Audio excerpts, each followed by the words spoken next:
Guys, welcome to my channel and how to download the driver of Gigabyte.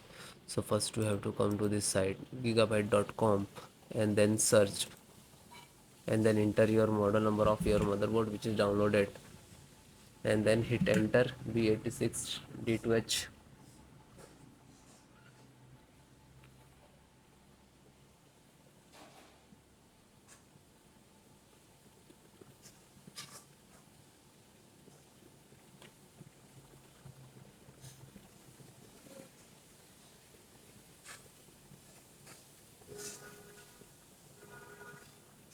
Click on the product,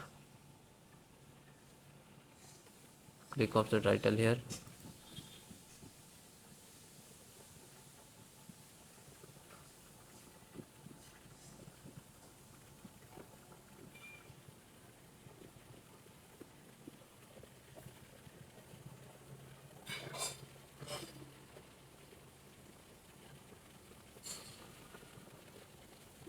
then click to support.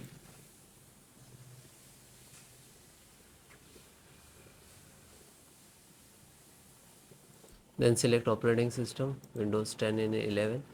So select any because the installation process is same.